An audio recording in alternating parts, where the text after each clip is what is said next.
بك يا من دلنا وهدانا. صلى عليك الله يا علم الهدى، صلى عليك الله بارئك الذي بك يا مشفع حصنا وحبانا، مع آلك الأطهار معدن سرك الأسماء فهم سفن النجاة إمانا، وعلى صحابتك الكرام حماة دينك الذي أصبحوا لولائه عنوانا، والتابعين له بصدق ما حدا هذه المودة هيجل. Hapa nipatakapo mimi, wallahi kiapo hichi kwa anayejua uzito wa kuwapa, kwa anayejua hatari ya kuwapa. Kuwapa ni kuhakikisha maneno kwamba juu ya kuwa Mungu hayajua, lakini haya namshirikisha na yeye Mungu kwa haya mazungumzo ninayozungumza. Wallahi ma dhukira alhabib, haiwezekani, haikubaliki mtu akatajiwa mpenzi anayempenda. Ma dhukira alhabibu, hataju mpenzi lada almuhibbi, kwa anayempenda. Illa wa adha walihan nashwana, illa husiri, illa huwa yule alosikia jina la anayempenda. Walihan, amepotea akili yake, hajitambui, hajielewi. Nashwana, amepandana nahwa. Sisi tunajua watu kupandana nahwa za bangi, za miraa, sijui za vitu gani, lakini wallahi kuna nahwa na ulevi wa kusikia jina la Mtume Muhammad sallallahu alaihi wasallam, ukawa wewe huwezi kutulia, huwezi kushangaa, huwezi kunyamaza. Illa wa adha walihan nashwana, usiri hakuna akili tena hapo, ufahamu kitu kingine. Imamu Darul Hijra Anas bin Malik radhiyallahu anhu wa ardah alikisimulia hadithi ya Bwana Mtume sallallahu alaihi wasallam. Si jina la Mtume, ni hadithi, lakini yatoka kwa Bwana Mtume sallallahu alaihi wa alihi wasallam. Faladaghathu aqrabun, akaumwa na scorpio, kuumwa mara takriban 16.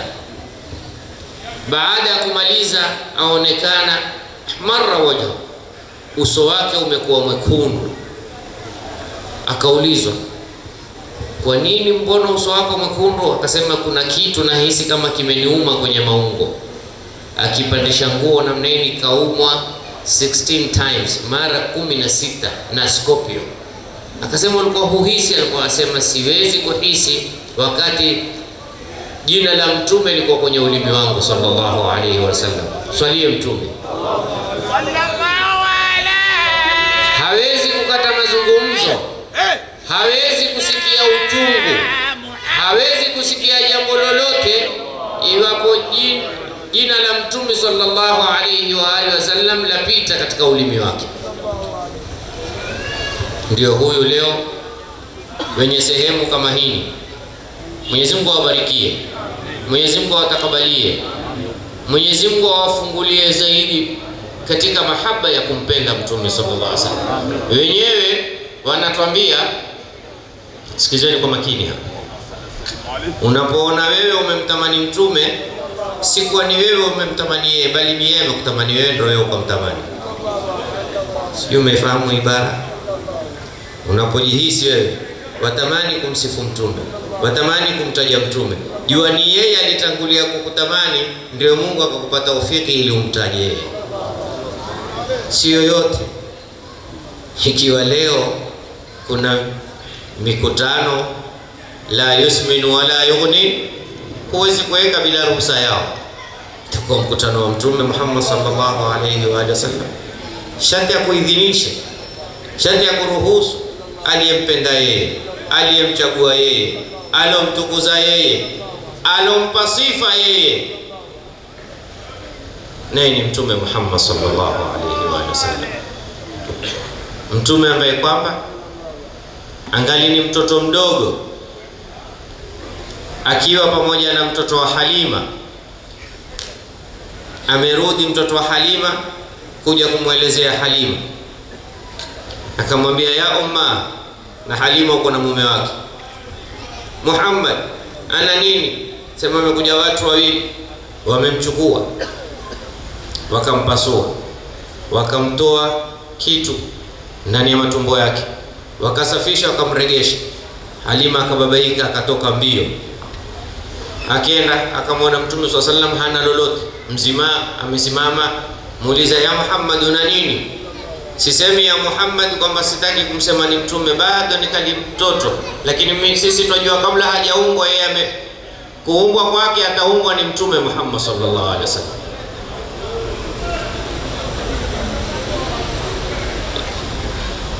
Amwambia kuna na nini jingine? Halima amuuliza mtoto wake, kuna na nini jingine? Akamwambia ya umma, mimi nikitembea na Muhammad hapiti sehemu ila jiwe la mwambia assalamu alayka ya Rasulullah, assalamu alayka ya Rasulullah, assalamu alayka ya Rasulullah.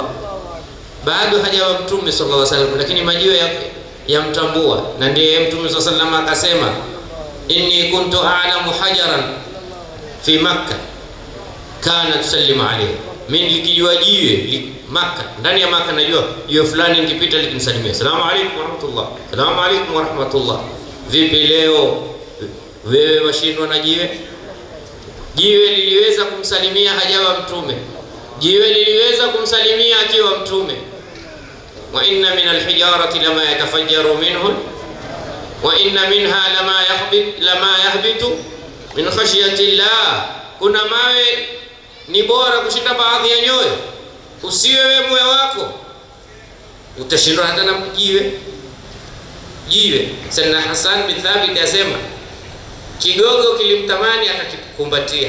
Kweli moyo utashindwa, atashindwa kukumbatia moyo ulomtamani yeye Mtume sallallahu alaihi wasallam? La hasha, hakuumbwa hivyo. Hakuumba kwamba ukiwa na hamu na yeye hakujali. Wallah, ikiwa likijali kigogo, mimi na wewe zaidi ya kujali. Lakini ni mimi na wewe tumuoneshe kuwa tunamjali, ni mimi na wewe tumuoneshe namna gani twampenda, ni mimi na wewe tumuoneshe namna gani twamtukuza, ni mimi na wewe tumuoneshe namna gani twamheshimu, ni mimi na wewe tumuoneshe namna gani twamtangaza. Kumtangaza yeye ni kutangaza mambo yake, kumtangaza yeye ni kutangaza sunna zake, kumtangaza yeye ni kutangaza akhlaqi zake. Hapa tumesikia kasida ya Sayyidi Abdul Qadir Jilani qaddasallahu sirra.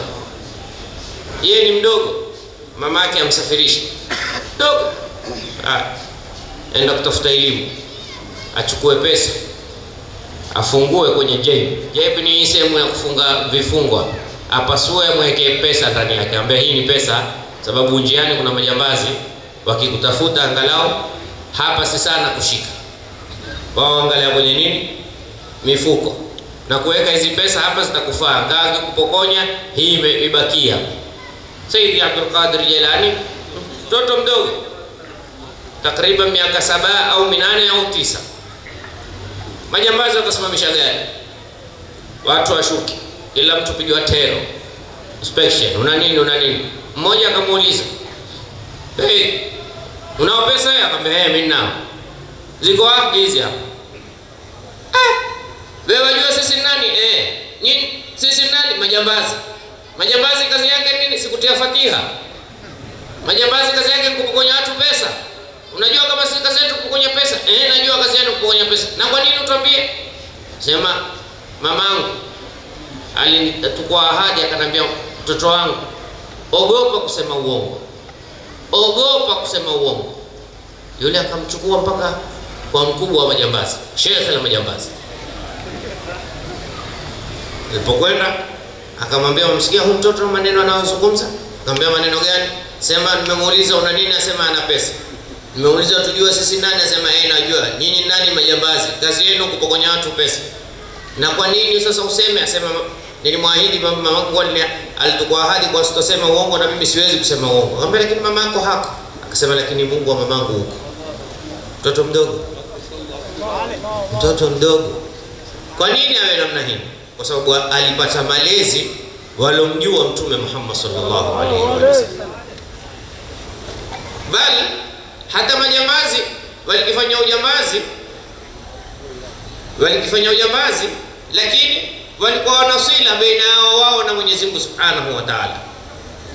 Akasema siku moja kuna watu walishikwa hivyo hivyo na majambazi. Waliposhikwa na majambazi, wakamkuta mtu, akamuuliza hii nini? Akasema hii ni amana, nimepewa nimpelekee mtu, si zangu. Ule mkubwa wa majambazi akamwambia mregeshe. Akauliza kwa nini bwana, sisi tutafuta pesa? Akasema lakini hii ni amana, huyo ameaminiwa. Sisi kazi yetu ni wenye kuwa kati ya watu safari baina yao hapa na Morogoro au wapi, lakini si kwa kati ya watu safari baina yao na Mwenyezi Mungu. Huyo ameaminiwa, hatutaki ukosekane uaminifu. Hatutaki kumkatia mtu safari baina yake na Mwenyezi Mungu Subhanahu wa Ta'ala. Kweli safari baina yake na mji tuko tayari.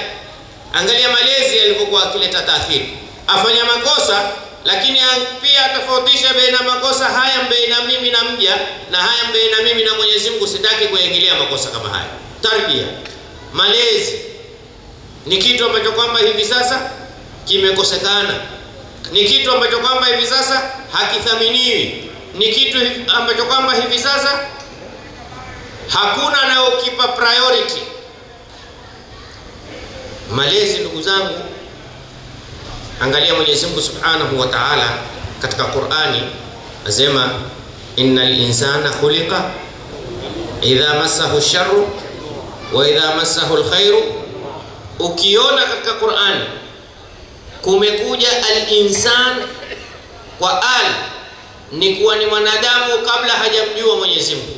Aya zote zimetaja insan, ikija kwa ya taarifu ni mwanadamu kabla hajamjua Mwenyezi Mungu. Wal asri innal insana ni kabla hajamjua Mwenyezi Mungu. Maana yake mwanadamu kabla hajamjua Mwenyezi Mungu apenda kupewa, hapendi kutoa, apenda kupata, hapendi kukosa, apenda kutofanya, hapendi kufanya. Lakini mwanadamu baada ya kumjua Mwenyezi Mungu, sheitani ni kitu kingine. Sasa yeye kwake kutoa ni bora kuliko kupokea. Ndio kaona Mtume sallallahu alaihi wasallam asemaje, waliyadul ulya khairun min yadi as-sufla. Mmoja alikuja kwa Sayyidina Ali bin Abi Talib akamwambia, ya Imam, tofauti